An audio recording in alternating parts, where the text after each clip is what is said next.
The other day I was thinking about a verse in Hebrews, and so I'd like to read that with you because I had a powerful mind picture that really helped me to relate to it, and I believe possibly it will you too.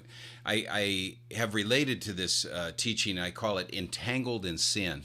And in Hebrews 12, verse 1, it says, "Let us throw off everything that hinders and the sin that so easily entangles, and let us run with perseverance the race marked out before us." We can't run that race if we're entangled in sin. And here's the picture that I had, which really helped me to relate to this verse. I live in the Pacific Northwest. I'm in the state of Oregon, and Oregon is famous for our berries. We've got berry bushes all over the place. Wherever there's a river or a creek, we've got berries. We have blackberries, Marion berries, just berries of all kind. And so a number of years ago, my wife Lori and I were traveling in our RV. We were coming up the coast, and we decided to cut inland. So we took a roadway, and we're coming along. As we kept traveling along, the roads out here generally follow, in the valleys and along. There's always a creek bed along there, and so we kept seeing berry bushes. At least I did. I was paying attention, and so in a wide spot of the road, once I saw these beautiful berry bushes, and I kept seeing these big, luscious black berries on them. So I pulled off into a wide part of the road, and I threw open the door of the RV, and as I stepped out, I'm just confronted by just the entire bush filled with berries. Well, I yelled to Lori to grab me a quart, an empty container, like a juice container, and I just immediately began picking, and within 10 minutes, we had about a gallon of berries. What was funny is Lori said to me, she says, "Is that legal?" Well, of course it's legal. It's a public roadway, it's a public bush, and anybody can pick berries. But if you've ever picked berries, one thing that you'll know is berry bushes have thorns, these really tiny little thorns, and they're all over the place. And sometimes the best berry you want is furthest in the center of that thing, and it's impossible not to get cut on the thorns and to get entangled.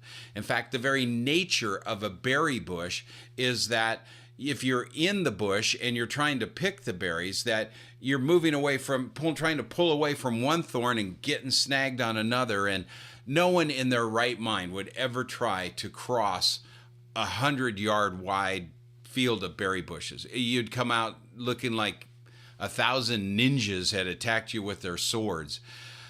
And the picture that I had was this, that God is on the far side of the creek, and we're on this side, and the thing that had been between us is this massive berry bush. And there's no way we could cross from our side over to God's side because of all the entanglements, the sin that entangles. But Jesus comes along, and he takes a machete, and he cuts us a path right through the middle of that berry bush. And he says, "Follow me in my footsteps, and I'll lead you to the Father." Now, the beauty to that is if we stay on the path that Jesus has cut for us, we can get to the other side safe and without entanglement. But when we sin, it's as if we've stepped off that path and we get snagged by the bush. And, you're just constantly, you try to pull away from one and you get in another. And that's the nature of sin. I do something that's sinful, and then I may lie about it, or I may conceal it, or I act in a boastful or prideful manner. It's like one sin leads you into another entanglement of sin, into another. And that's the sin that so easily entangles. And so the only solution for us when we're in the entanglement is to get back out and onto the path and not try to stay in the berry bush, but to stay on the path. And the other thing is that this path that Jesus cut for us is only wide enough for one person at a time. I can't carry other people along with me. Each person has to decide on their own to walk on that path.